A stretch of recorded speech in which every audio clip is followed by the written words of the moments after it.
Amen. Merci de l'honneur. Que Dieu soit loué. Amen, amen. Vous êtes là? Amen. Gloire à Dieu. Bon, je pense que vous venez. On va rester ensemble ici. Hein? Voilà, on va ensemble faire la prédication. On va faire ensemble la prédication. Voilà, on va faire ça ensemble. Gloire à Dieu. Merci Seigneur. Et encore une fois, je me réjouis vraiment d'être là. Je suis arrivé il y a juste quelques jours. Et de venir à plein comme ça participer au mariage de Valérie et Stéphane, c'est une joie.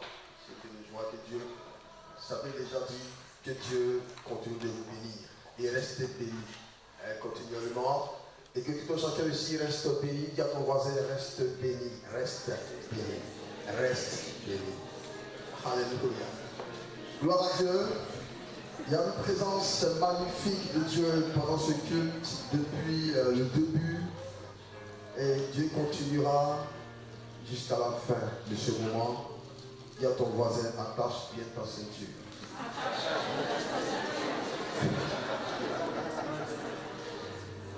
Alléluia.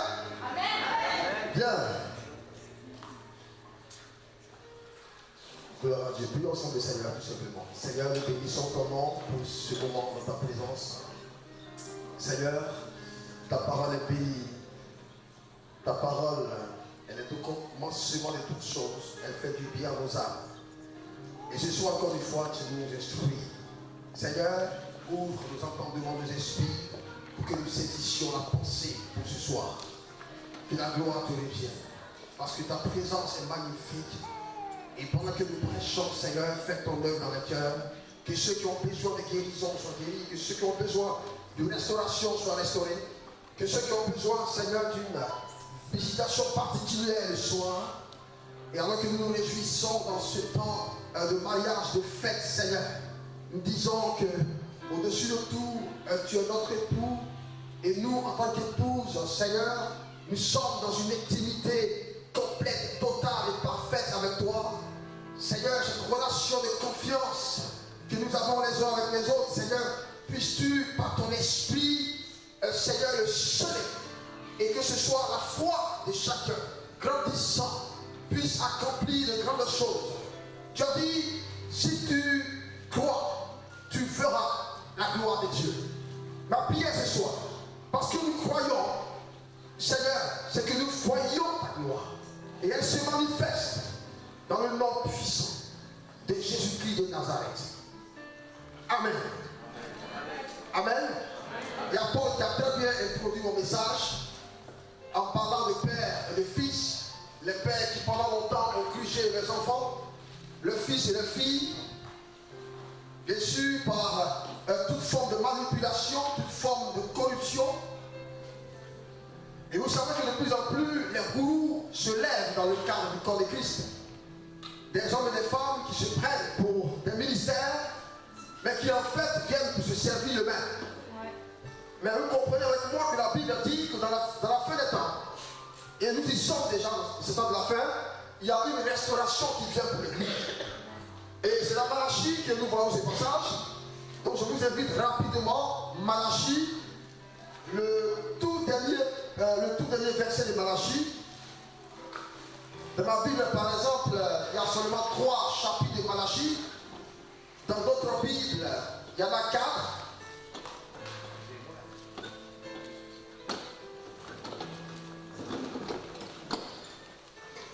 Tout comme fait que ce soit 3 ou 4 chapitres,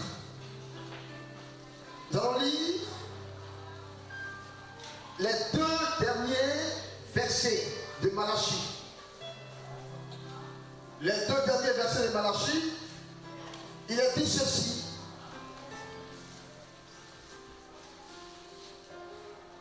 Je vous enverrai le prophète Élie avant que n'arrive le jour du Seigneur. Ce jour grand et redoutable. C'est-à-dire Élie. Et quand on parle d'Élie, il faut voir ici l'esprit d'Élie, l'onction d'Élie. Ok? l'onction d'Élie ramènera le cœur des pères vers leurs enfants et le cœur des enfants vers leur père. De peur que je ne vienne frapper le pays d'Éternel. Vous voyez, on est toujours dans le cadre de la famille ici. Gloire à Dieu. Mais si Dieu parle de la famille spirituelle, dans une autre approche, la question de réveil spirituel. Et je crois aussi que le réveil est là. Et en même temps, il vient. Non seulement en France, mais dans les autres nations. Parce que simplement, nous sommes dans ce temps de la fin. Mais, quand on parle de réveil, il faut bien comprendre de quoi il s'agit. Le réveil, c'est Dieu qui vient dans une population. Dieu fait son entrée. Dieu entre. Et il impose sa gloire. Il entre. Et il impose son amour. Non pas avec contrainte, mais il le fait de la douceur qui les caractérise. Mais dans tous les cas, lorsqu'on parle de réveil, cela signifie que le chemin a été aplani pour Dieu. Il n'y a plus d'obstacle. Il n'y a plus d'opposition à sa présence. Quand Jésus vint pour la première fois, la Bible dit que Jean-Baptiste se leva. Et Jean-Baptiste avait l'esprit d'Élie et l'onction d'Élie. Jean-Baptiste était celui qui était la voix qui crie dans le désert pour préparer au Seigneur un chemin. Jean-Baptiste a comblé les vallées. Jean-Baptiste a rabaissé la montagne pour que Dieu soit présent et se manifeste dans toute son ampleur. La même chose est en train de se produire. La même chose va et est en train de se passer. Mais dans ce passage, Dieu donne une condition.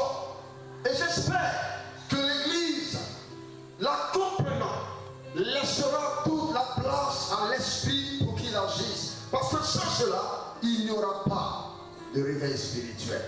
Or, il y aura un réveil spirituel. Donc la parole, elle sera saisie, elle sera prise et elle sera pratiquée. La relation entre les pères et les fils. Dieu dit de la part de Malachi le prophète, je viendrai dans ce temps de la fin. Je manifesterai ma gloire. Mais attention, il faudrait que le pays dans lequel je viens puisse être apte à me recevoir. Qu'il n'y ait pas d'interdit. Et quand on parle d'interdit dans la Bible, ça fait allusion à la malédiction. La malédiction, ce n'est pas forcément la sorcellerie, ce n'est pas forcément le mysticisme, non. La malédiction, c'est tout ce qui s'oppose à la bénédiction de Dieu. Et à l'époque où Malachi parlait, bien sûr dans une optique prophétique, l'obstacle dont il était question, c'était la désunion entre les pères et les fils. Alors, donc, à ce niveau-là, laissez-moi un peu quitter la famille physique. Je vais parler de la famille spirituelle. Ok? Il n'y a plus de fils, il n'y a plus de filles. Ça fait plus de 15 ans, je suis en France. Et l'un des constats que j'ai fait dans le cadre de l'œuvre en France, c'est qu'il y a beaucoup de chrétiens qui sont des électrons libres. C'est-à-dire qui n'ont pas d'attache. Je ne parle pas de s'attacher à une église. On ne s'attache pas à une église. On s'attache à Dieu. Et Dieu nous plante dans une église. Mais dans cette relation, il y a un problème. Des électrons libres qui parcourent le corps de Christ. Et j'ai entendu plusieurs chrétiens dire, par exemple, ce qui compte pour moi, c'est la relation avec Dieu. Ce n'est pas la relation avec les hommes. Et je l'ai dit, vous savez quoi? La croix, quand on parle de la croix, il y a une partie qui est purement verticale. C'est la relation avec qui? Dieu. Il y a une partie horizontale qui est la relation entre frères et sœurs dans le cadre du corps de Christ. Tant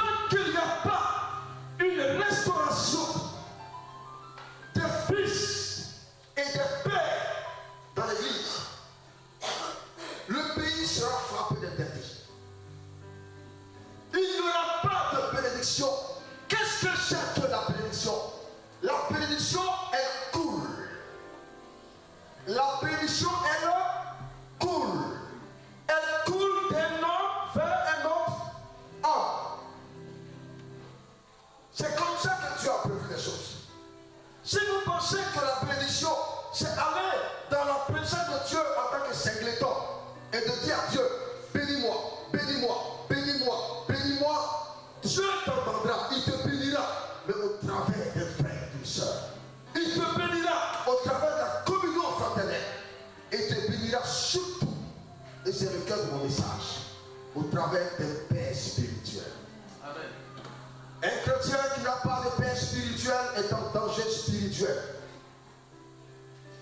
Je répète. Un chrétien qui n'a pas de père spirituel est en danger spirituel. J'aurai l'occasion de vous l'expliquer. J'espère d'avoir le temps. Mais Ésaïe, le chapitre 54 plutôt, le verset 13. Pour ceux qui veulent le noter, notez-le, c'est l'un de mes passages favoris. Ésaïe 54, verset 13. Tous tes fils, dit la Bible, seront disciples de l'Éternel, et grande sera leur prospérité. Tous tes fils seront disciples. En d'autres termes, tous les chrétiens sont appelés à être des fils, pour que leur prospérité soit grande. Qu'il prospère à tous égards. Et quand on parle de prospérité, c'est la santé physique. C'est la guérison spirituelle. C'est la santé sur le plan familial. C'est la gloire sur le plan financier. C'est un ensemble de choses qui concourent à cette prospérité. Mais la condition que nous soyons fils.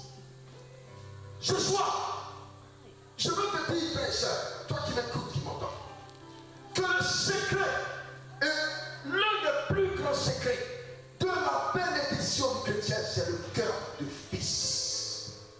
Si je suis fils, et si je suis réellement fils, la bénédiction coulera sur ma vie. Et quand je parle de fils, s'il vous plaît, j'ai prêché une fois ici sur la révélation des fils de Dieu. Vous vous souvenez? Je n'ai pas parlé de cette qualité de fils. Quand je parle de fils, c'est être fils par rapport à un père humain, à un homme. Amen. Être fils par rapport à un homme. Quelqu'un qui est avec toi, qui te conduit, qui t'enseigne. Mais dans une relation rapprochée, une relation d'intimité entre père et fils.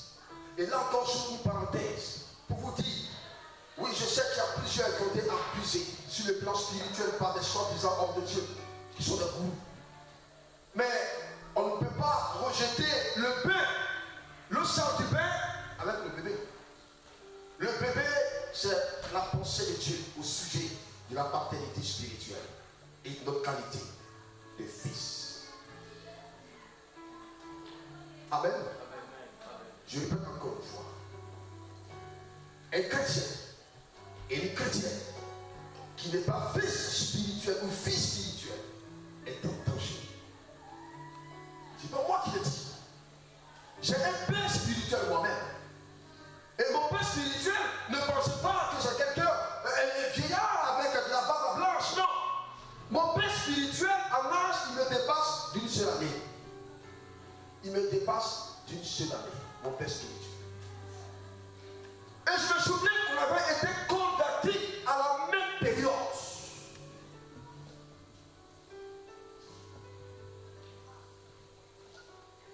Et pendant que lui, il était un chrétien véritable, qui, lui, dès le départ, a commencé à vivre la gloire de Dieu, a commencé à vivre des choses extraordinaires. Je voyais en lui la manifestation de l'évangile de la Bible.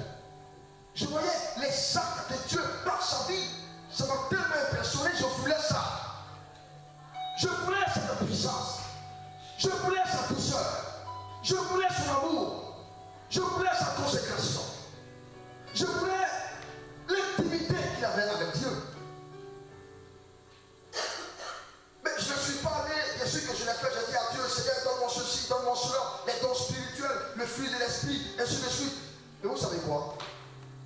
Dieu m'a conduit vers lui.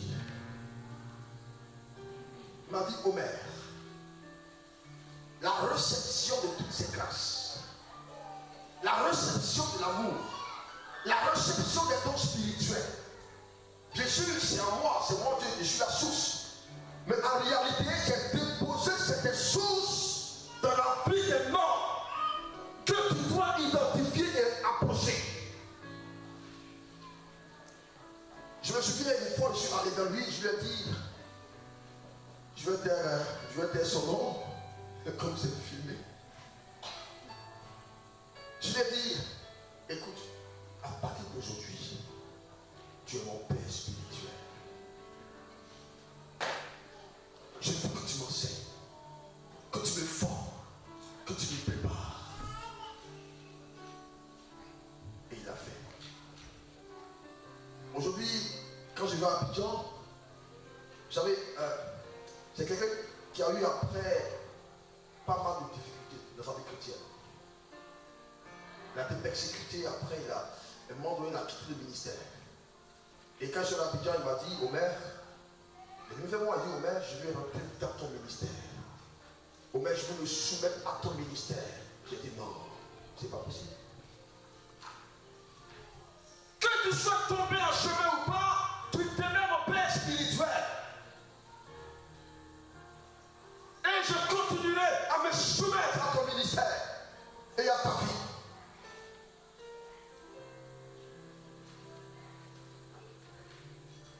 Qui est ton père spirituel?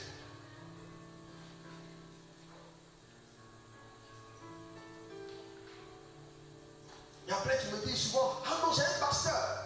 Mais c'est très bien d'avoir un pasteur, c'est super. Mais en plus, quand tu te rapproches de ce pasteur ou d'une autre personne avec qui tu tisses une relation, non pas de familiarité, mais d'intimité. Faites la différence entre la familiarité et l'intimité. La familiarité peut souvent glisser dans l'enfantillage, dans les plaisanteries. On a de l'humour, il faut avoir de l'humour, il faut plaisanter, tout, mais entre guillemets, tout en restant dans les cadres, les limites de la parole de Dieu. Mais pas de la familiarité, mais de l'intimité. Afin que ce qui est dans la vie de mon Père se transmette à ma vie. Waouh! Dieu te bénira au travers des noms. Je veux libérer une femme et un homme ce soir de l'esprit de papillonnage spirituel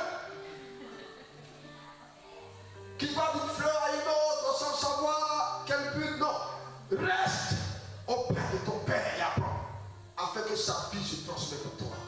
Alléluia. Dans 2 Timothée le chapitre 3, lisons ça s'il vous plaît. 2 Timothée chapitre 3. L'apôtre Paul avait tissé une relation de père à fils avec Timothée. Et voyez-vous,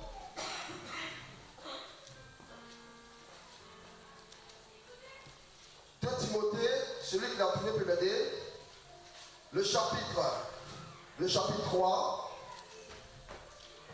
lisons à partir du verset 10. 2 Timothée chapitre 3, verset 10.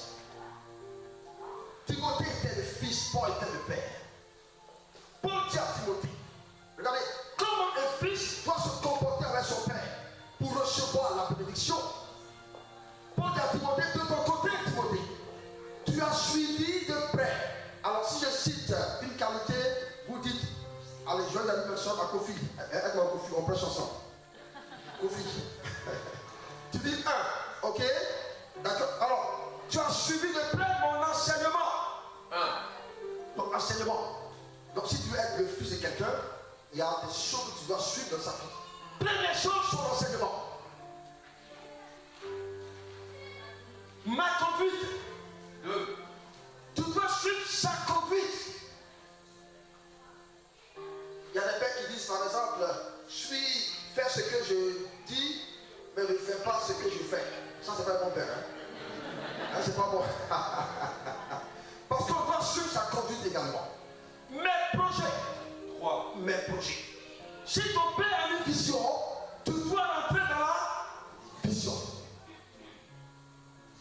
Ma foi. 4. Ma patience. 5. Mon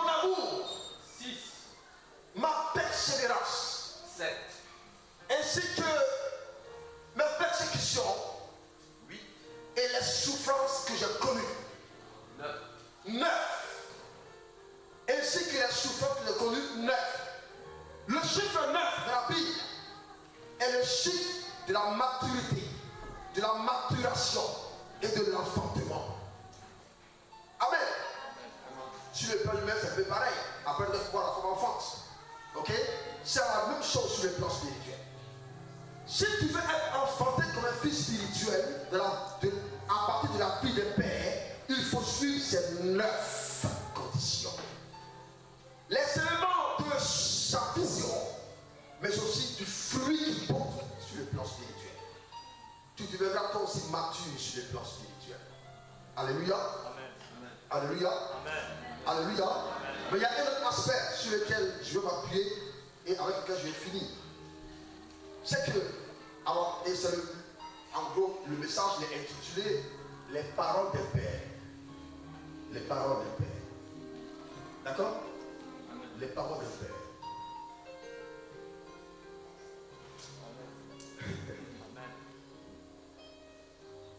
Un père spirituel dit des choses.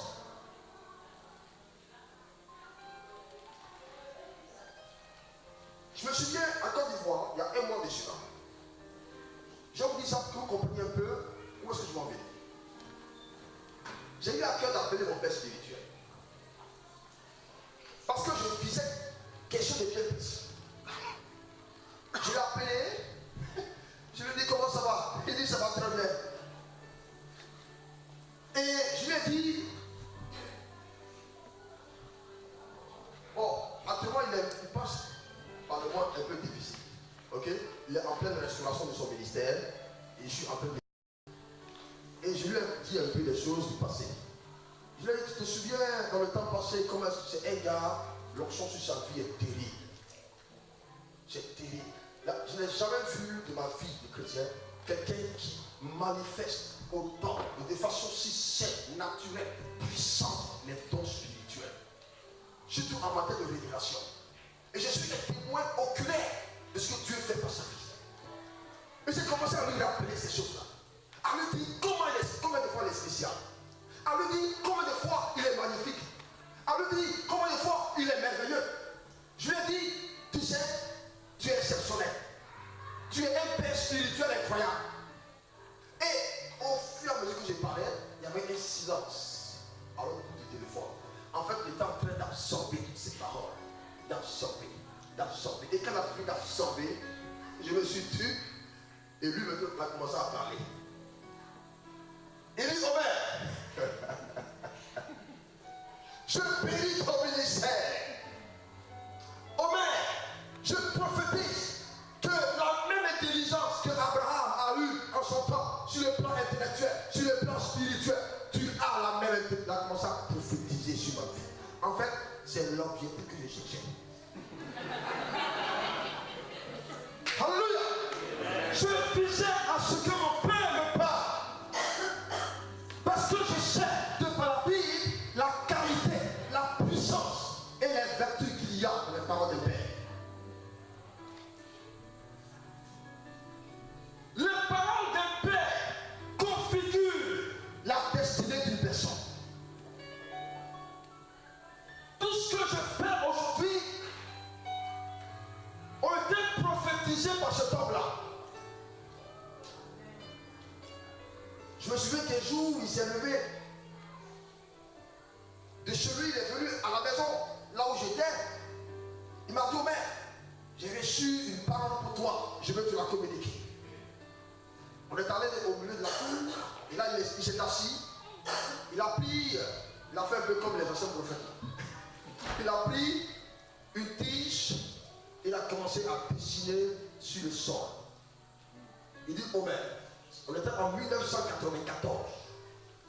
Voilà comment ta destinée va se passer. J'ai reçu que, à tel moment de ta vie, après avoir servi ici en Côte d'Ivoire, tu vas aller en Europe. Tu serviras Dieu. Tu feras telle chose. Tu bâtiras telle chose. Tu feras telle chose. Ensuite, tu reviendras en Côte d'Ivoire. Et en Côte d'Ivoire, tu feras telle chose. Tu feras telle chose. Et pendant que tu reviendras, tu continueras à repartir, à venir, à repartir, à venir, à repartir, à venir. C'est ce que je vis. Amen. cet homme a encore dit des paroles que je ne suis pas capable de vous dire actuellement. Sinon, on allait dire qu'on met à la folie des grandeurs. Et il est mégalomane. Non, c'est pas la mégalomanie, c'est la puissance de la parole qui se réalise. Amen. Les paroles de Père sont d'une puissance Surnaturelle. Dans la Bible, Isaac, le fils d'Abraham, il était sur le point de s'en aller, de mourir. Il était vieux. Mais il ne voulait pas s'en aller sans avoir communiqué un héritage à son fils. Et cet héritage, ce n'était pas à cette époque-là. Bon, bien sûr, il y avait les héritages matériels. Mais il avait compris que le plus important, ce n'était pas le matériel qu'il devait communiquer à ses enfants, mais une parole. Il appelait son fils Ésaü. Ésaü, s'il te plaît, je suis sur le point de m'en aller par la mort. Mais je ne pourrais pas partir sans t'avoir accordé une bénédiction, un héritage. Mais tiens-toi, cet héritage, il ne sera pas matériel. Ce sera quelque chose de plus puissant, de plus fort que le matériel. C'est une parole que je vais prononcer sur ta vie. Mais avant que je prononce cette parole, et c'est là que je rejoins un peu la prédication de Cynthia la dernière fois, mon âme, tais-toi. Vous savez, souvent en nous-mêmes, notre âme est part. Nous sommes des hommes de Dieu là pour être un père spirituel. Le père spirituel, c'est un homme, ce n'est pas Dieu. Et cet homme-là peut être influencé par son âme, n'est-ce pas? Alors, donc Isaac, il savait que son fils devait recevoir une bénédiction. Mais il voulait que la réception de la bénédiction soit la plus optimale possible. C'est-à-dire que ce qu'il allait dire à son fils Ésaü, que ce soit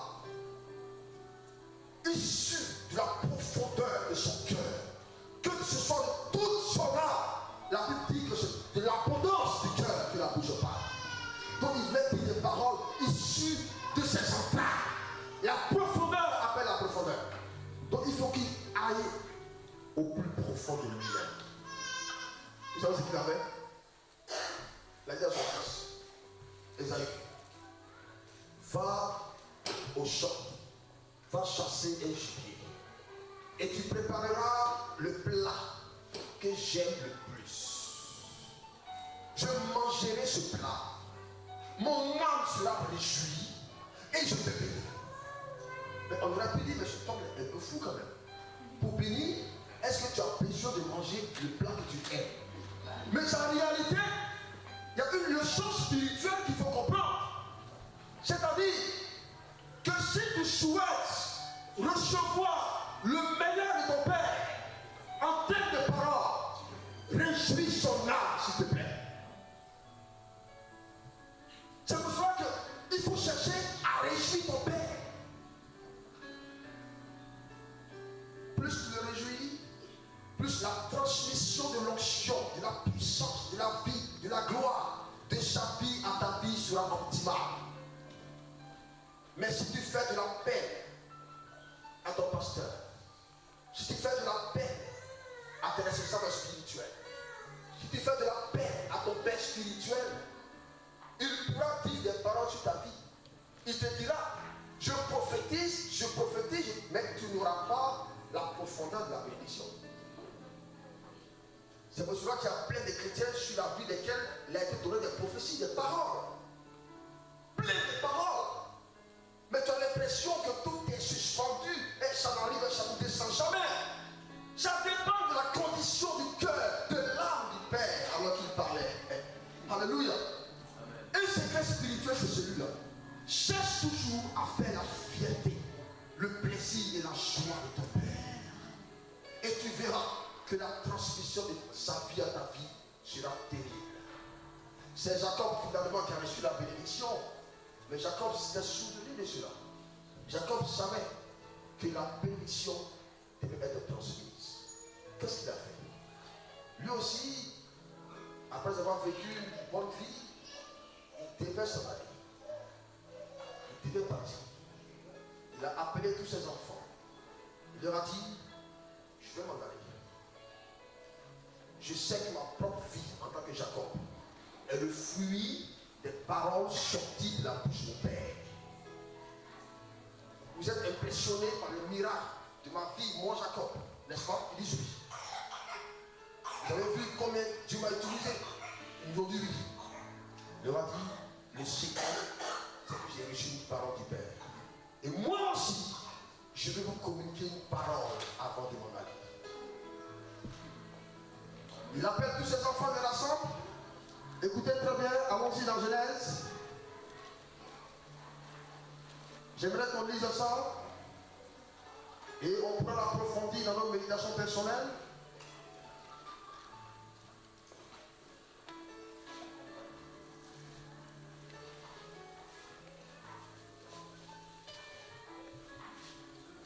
Alors,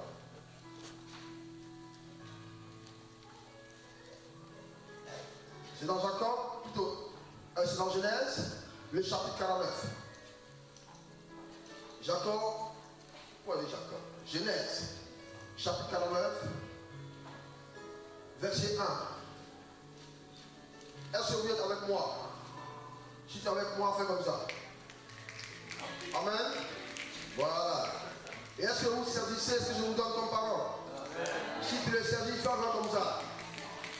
Alléluia. Ok, là on est ensemble. Verset 1.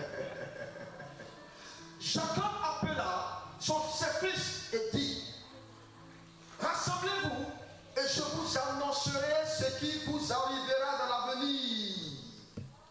Il parle de ses propres fils physiques, mais en fait ses propres fils étant aussi ses fils spirituels. Rassemblez-vous et écoutez, fils de Jacob, écoutez Israël votre père. Et il commence à parler à son premier fils, qui s'appelle Ruben. Vous savez, Ruben était le premier-né. En Israël, le premier-né avait automatiquement pour héritage la double portion de l'héritage. C'est de là qu'est venue cette histoire de double portion de l'onction d'Élie. C'est quand on lit Lévitique, le premier-né, en termes de primogéniture, sur le plan biologique, il recevait la double portion de l'héritage parce qu'il devait avoir plus de responsabilité dans la famille. Donc Ruben était destiné par Dieu à recevoir la double portion. Mais écoutez très bien ce qui va se passer. Et là encore, c'est une leçon. Vous savez, quand je lis ce genre de choses, je suis impressionné. En même temps, je comprends là que c'est une discipline. Une discipline qui doit me caractériser à ce niveau-là. Ruben, toi, mon aîné, toi qui es ma force, Ruben encore, toi qui es ma force, Ruben a commencé à sourire. A dit à ses frères, vous voyez, je suis la force de mon père. Toi qui es le premier de mes enfants, supérieur en dignité et en puissance. Ruben se trouve à ses frères encore, il dit, vous voyez, c'est moi qui suis supérieur en dignité et en force. En réalité, c'était cela, la destinée de Ruben. Mais ce n'est pas parce que Dieu t'a promis des choses qu'on a prophétisé sur toi 1000 et 2000 fois que tu les expérimenteras, ces choses-là. Pas parce qu'il est destiné à avoir la supériorité et la puissance qu'il obtiendra. Jacob continue. Toi qui es impétueux comme l'eau, tu n'auras pas la prééminence. Ok? Tu n'auras pas la prééminence. Toi, Ruben, qui est destiné à être le plus puissant, le supérieur, le plus fort, le plus excellent, l'extraordinaire, destiné par Dieu en cela, moi j'accorde ton père. Je prononce que tu n'auras pas la prééminence. Et là, Ruben tombe nu. Il ne comprend absolument rien. Qu'est-ce qui se passe? Et Jacob va nous dire le pourquoi. Car tu es monté sur le lit de ton père et tu as souillé mon lit en y montant. Voilà Ruben qui a déshonoré son père. S'il vous plaît, je ne suis pas en train de prêcher un message de soumission à feu, de relation gourou adepte. Non. Je vous parle de l'équilibre de la Bible, de la parole de Dieu, de l'influence que peut avoir un père spirituel sur la vie de son père et de ses enfants. Jacob prononce une telle parole parce que l'âme de Jacob, pendant toutes ces années, était en paix. Jacob a souffert, il a souffert de ce que son fils l'avait déshonoré. En réalité, Ruben avait couché avec l'une des femmes de Jacob. Et il ne s'était pas repenti. Vous me direz, mais quel est le lien aujourd'hui? Vous savez, on peut souiller le lit du père de plusieurs façons. C'est pour cela que j'ai dit tout à l'heure, ne confondez jamais la familiarité et l'intimité. Amen. J'ai une relation d'intimité avec mon père. C'est mon ami. C'est mon meilleur ami. On est amis depuis plus de 20 ans. Mais je sais placer la distance quand il le faut. Ok? Je n'entre pas dans sa surface de réparation. Ok? On se dit tout, on fait tout, mais je conserve la distance. Je suis petit et non pas familier. Et voyez-vous, il dira plusieurs autres paroles. Mais j'aimerais vous faire lire ce qu'il a dit ici, Joseph. Vous allez comprendre cette chose. Verset 22. Écoutez ce que Jacob dit sur Joseph. Mais pourquoi est-ce qu'il dit de telles choses sur Joseph? Joseph était son fils préféré, n'est-ce pas? Pourquoi? Parce que tout ce que Jacob voulait, Joseph le faisait. Lorsque les fils des autres femmes de Jacob parlaient mal de leur père, la Bible dit Joseph allait toujours rapporter ça à son père. Bon, il a fait un peu trop, mais en réalité, c'est parce qu'il était l'oreille de son père. Il ne voulait pas qu'on parle mal de son père, même si son père a fait de mauvaises choses. Il voulait la protection du père.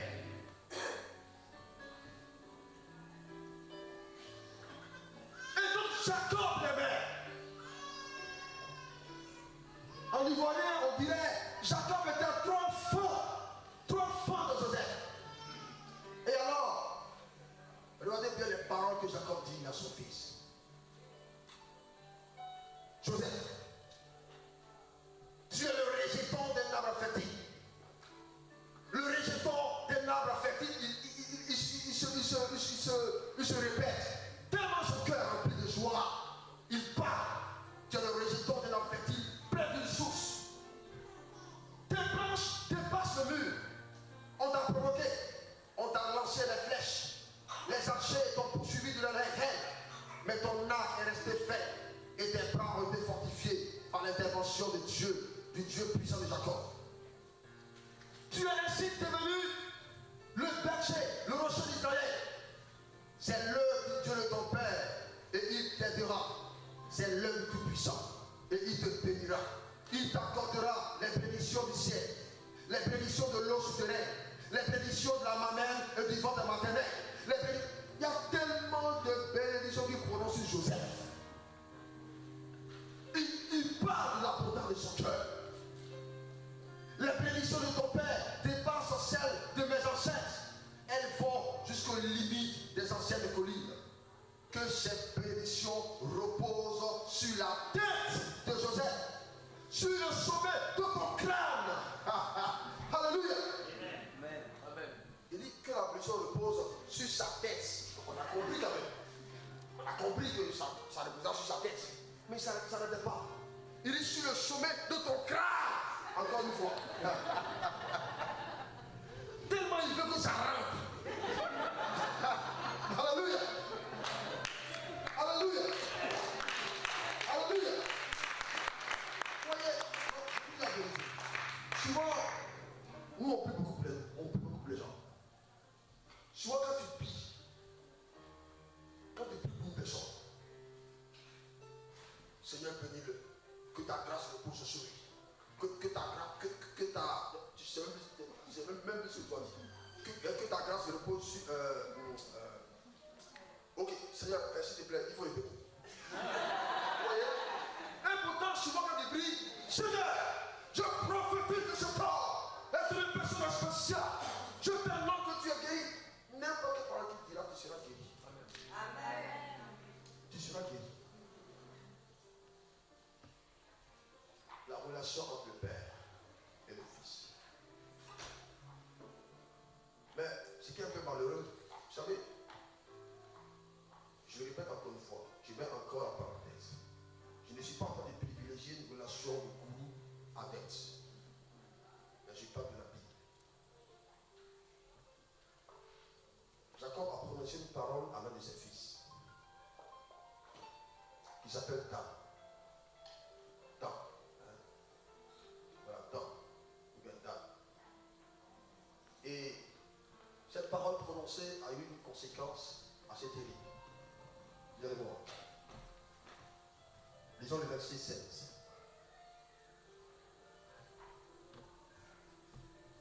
Et Dan était l'un de ceux qui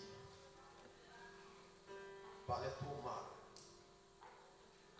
de Jacob. Il n'appréciait pas Jacob. Il n'honorait pas Jacob. Et Jacob l'a su. Jacob lui dit, Dan jugera son peuple comme une seule des tribus d'Israël. Verset 17. Le verset 17. Dan sera un serpent sur le chemin, une vipère sur le sentier qui mord les talons du cheval pour que le cavalier tombe à la renverse. En d'autres termes, Jacob est en train de dire, toi mon fils est Dan, tu es un obstacle pour ma vie. Tu as toujours été un obstacle sur mon chemin.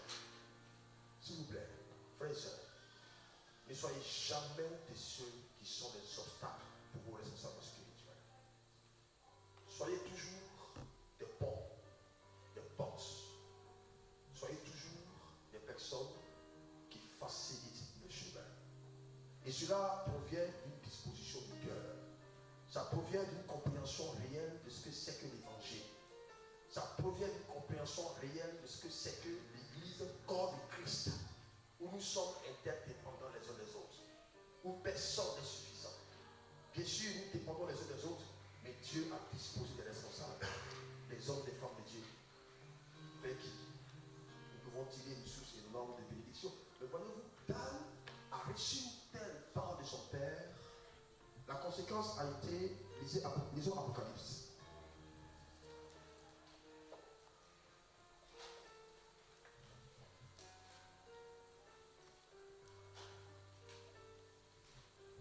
Laissez-moi que je trouve les passages du monde.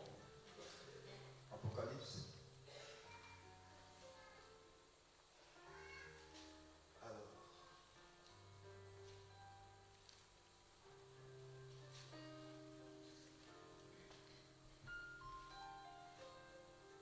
C'est un passage où Jean va voir Apocalypse chapitre 7. Vous savez, Apocalypse relate un peu ce qui se passe à la fin des temps, bien sûr, au niveau de l'éternité. Le voile qui couvre un peu le monde physique et spirituel est ôté. Et l'apôtre Jean voit quelles sont les différentes personnes, les individus, les classes, les gens qui sont dans le ciel. Et là, il décrit un peu ce qu'il voit. Et au chapitre 7, à partir du verset 4, il va voir un peu parmi les membres d'Israël. Le chapitre 7, le chiffre parfait, hein, le chiffre de la perfection et de la plénitude. le chapitre 7, il voit un peu ce qui se passe au ciel, il voit les différentes tribus, il voit toutes les tribus d'Israël rassemblées. Et le nombre de ceux, n'est-ce pas, qui s'y trouvent, et la nature des tribus d'Israël. Et comme vous le savez, en principe, Dan est l'une des tribus d'Israël, n'est-ce pas? Donc on devrait s'attendre à trouver Dan au ciel. Verset 4. Puis j'entendis le nombre de ceux qui avaient été marqués de cette empreinte. Ils étaient 144 000 de toutes les tribus d'Israël. Comme il y en a 12, 144 000 divisé par 12, ça fera 12 000 par tribu. 12 000 de la tribu de Ruben. Bon, lui, heureusement, il n'a pas eu la prééminence, mais il est resté quand même dans l'éternité. Ok? Hein, ça peut aller. 12 000 de la tribu de Gad. 12 000 de la tribu d'Azer. 12 000 de la tribu de 12 000 de la tribu de 12 000 de la tribu de Siméon. 12 000 de la tribu de 12 000 de la tribu 12 000 de la tribu de Zabulon. 12 000 de la tribu de 12 000 de la tribu de tous marqués de cette empreinte. Où est Dan? Où est passé Dan? Dan n'y est pas. Parce que rien de souillé n'entrera au ciel. Et son père lui a dit, tout cela ne sait pas. Tout cela est le vipère qui renverse les cavaliers. Cette parole l'a chassé du ciel. En fait, je suis en train de vous dire que les paroles des noms remplis du Saint-Esprit ne sont pas neutres, ne sont pas anodines. Les paroles sont un couteau à double tranchant. Autant elles peuvent bénir, autant elles peuvent. Et on retrouve cette même vérité même chez les païens. Il y a quelques semaines de cela, il y a une jeune fille qui est, c'est la nièce à la femme de mon petit frère. Elle est avec nous à la maison, au niveau d'Abidjan. Elle est venue me voir. Elle dit, pasteur, j'ai une grande soeur pour qui je voudrais que tu pries. Je dis, pourquoi? Elle me dit, ma grande soeur, elle ne connaît pas encore le Seigneur, mais un jour, il y a notre mère qui lui a dit une parole. Je lui dis, mais elle a dit quelle parole? Elle dit, ma mère était un peu fatiguée de ce que sa fille faisait vivre. Sa fille l'a exécutée. Sa fille ne lui faisait pas vivre. Je lui dis, mais et donc, qu'est-ce qui s'est passé? Elle dit, avant de mourir, notre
Je prie beaucoup pour mes enfants, discrètement. Quand ils dorment, souvent je vais leur poser les mains. Et bon, ça c'est moi qui le fais. Je dis, je te bénis du chemin de la tête jusqu'à la plante des pieds. Même ma main sur la tête, et pas le corps. Je bénis ton âme, je bénis ton esprit, je bénis ton corps, je bénis ta destinée, je te bénis sur les chemins, dans les voitures, partout où tu vas, tu es béni. Je prononce chaque fois, ça ne coûte rien de bénir. Mais cela a un effet surnaturel que vous ne pouvez jamais imaginer. Amen. La Bible dit que nos paroles, la langue, c'est un petit encart qui y a dans nos vies, mais ses effets sont terribles. La Bible compare la langue au mort, pas le mort, mais au mort qui sert à canaliser le cheval. Le cheval peut être sauvage, mais quand on lui met un mort, à partir duquel le cavalier peut diriger, orienter le cheval est dressé, il se dresse, il commence à se dresser. Ok? Donc on peut influencer la destinée d'une personne et même d'une nation par ses paroles. La parole est aussi comparée au gouvernail qui dirige un bateau. La Bible dit, le bateau a beau être grand, mais ce n'est pas la grandeur du bateau qui le dirige. Le bateau a beau être poussé par les flots impétueux, mais ce n'est pas l'impétuosité qui dirige le bateau. C'est un petit gouvernail qui oriente ce bateau et qui lui trace sa destinée. La langue est comparée à un feu, un tout petit feu, mais qui peut embraser toute une forêt. Faites attention à vos paroles, mais encore plus, faites attention aux paroles qui sortent de la bouche de ton Père. Et encore plus, sois intelligent en faisant en sorte que ton Père, à l'instar de Jacob pour son fils Joseph, soit rempli des plus belles paroles pour ta vie. Tu verras un changement. Tu verras une propulsion dans ta destinée. Alléluia. Amen. Alléluia. Amen. La Bible dit, confie-toi en l'Éternel. Tu seras affermi. Ok? Aie confiance en l'Éternel, tu seras affermi. Mais confie-toi en ces prophètes et tu réussiras. Les chrétiens sont affermis, mais ils ne réussissent pas. Parce que la relation avec Dieu est purement verticale. Confie-toi en Dieu, tu seras affermi. Tu seras fort de la foi. Tu seras fort de la foi. Mais confie-toi, aie confiance. Connecte-toi à un prophète. Un prophète, c'est un père spirituel. C'est un pasteur, c'est un apôtre, c'est un docteur, c'est un responsable, une autorité spirituelle. Connecte-toi à lui, tu réussiras. La Bible parle d'un fils de prophète. La Bible dit, il y a l'un d'un fils de prophète qui était mort. Et sa femme vint voir Élisée. Elle dit à Élisée, Élisée, mon mari était lui aussi prophète. Et il craignait Dieu. Mais il est mort dans la tête, dans le chic. Et le créancier est venu prendre des enfants pour en faire des esclaves. Ce prophète faisait confiance en Dieu. Résultat, il était affaibli. Il craignait Dieu. Il avait la sagesse. Puisque la crainte de l'Éternel est le commencement de la sagesse. On peut être sage et puis échouer. On peut être sage et puis échouer. On peut être des princesses, des rois, des chrétiens et puis échouer. Parce qu'on n'a pas maîtrisé le secret. Je vous donne ce soir ce secret. Rentrez dans cette connexion. Vous allez vivre des choses que vous n'aurez jamais pu vivre autrement. Je vous dis la vérité. Je sais de quoi je parle. Je n'enseigne jamais quelque chose que je n'ai pas vécu, que je n'expérimente pas. Je le vis. Je vois comment la grâce de Dieu coule sur ma vie. Vous savez, le plus souvent, la grâce ne coule pas sur ta vie parce que tu n'es pas connecté à une source. Et tu penses que ta source c'est Dieu. Oui, ta source ultime c'est Dieu. Mais Dieu a pris sa source. Il a déposé dans un homme. Il te dit, va voir cet homme-là.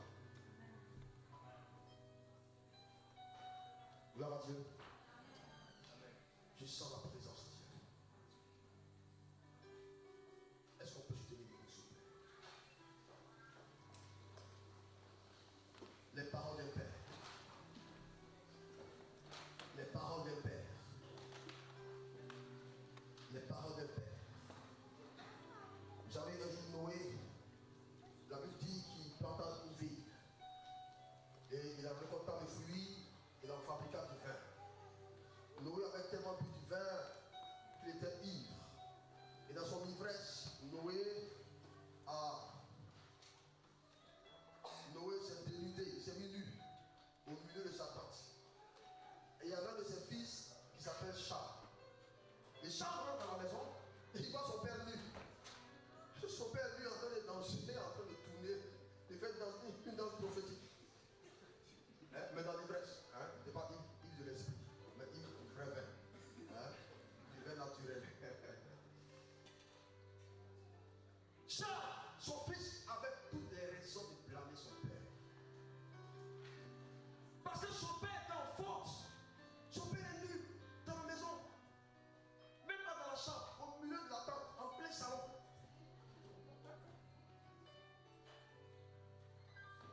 Il avait 1000 fois raison. Mais la Bible dit qu'il est sorti. Il avait dit à ses frères, Sem et puis Japheth, il fait, venez voir, venez voir. Venez voir notre père dans toute son ampleur. Ils ont entendu cette parole. Ils ne sont pas entrés. Ils sont allés prendre une couverture. Et ils sont entrés à reculons pour ne pas voir la nudité du père. Dès qu'ils sont arrivés, ils l'ont couvert. Ils n'ont pas vu sa nudité. Lorsque Noé a fini de cuver son pain, sorti de l'ivresse, il a appris ce qui s'est passé. Il a appelé Cham. Il a dit à Cham, Cham, parce que tu m'as déshonoré, tu n'as pas couvert ma nudité, mais tu as exposé ma nudité. Je prononce cette parole contre toi. Ton fils Canaan sera l'esclave des esclaves de ses frères.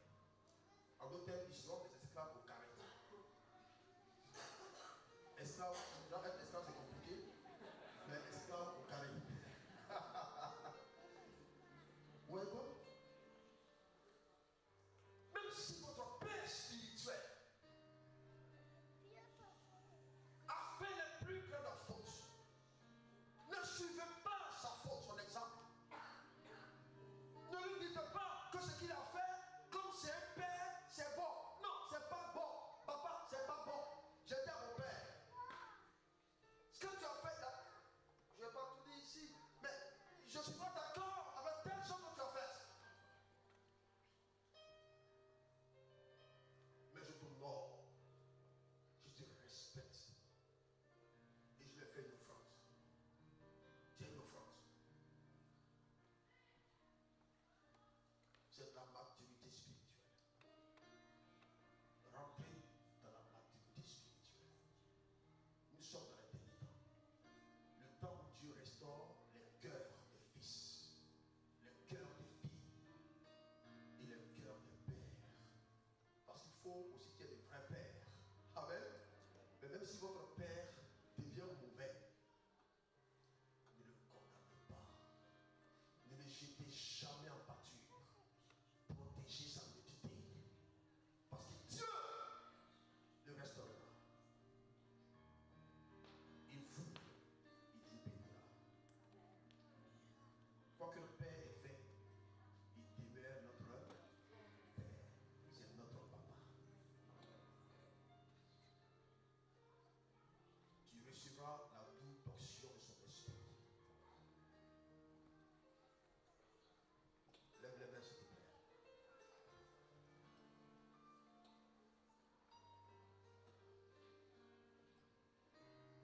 J'aime sa présence.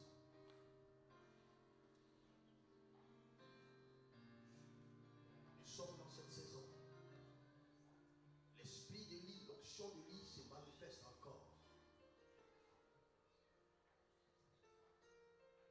Peut-être que pendant des années, pendant des mois, tu as vécu déconnecté de tout contact vital avec ton père spirituel, avec un père spirituel. Ce soir,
manifestera la gloire de Dieu. L'onction coulera de sa vie vers ta vie. Et ton onction sera forte, elle sera palpable. Ce soir, je veux communiquer une parole de guérison à une personne. Je veux lancer un verbe de délivrance. Je veux lancer une prophétie de restauration pour une personne ce soir.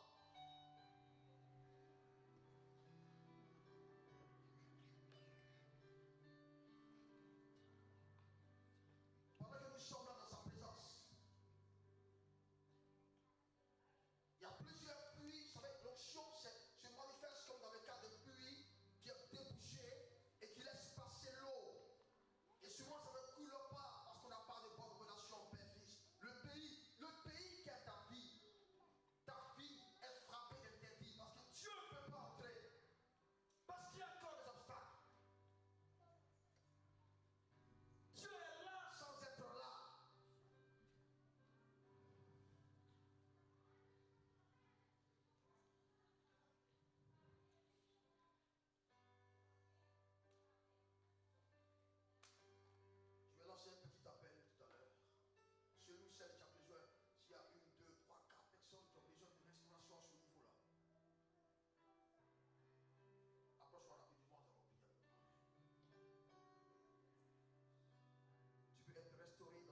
le roi dans sa beauté,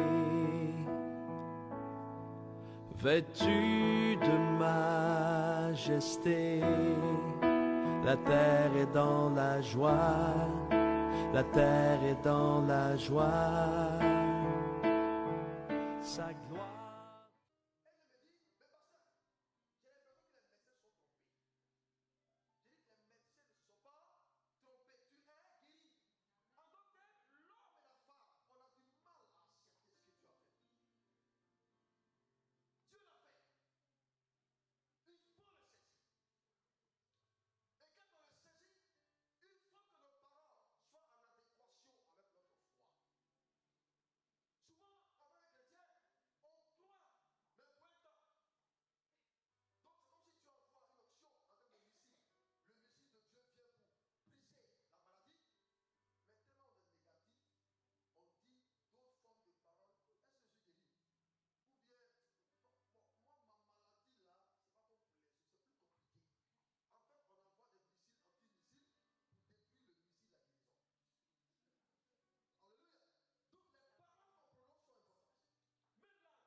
Dieu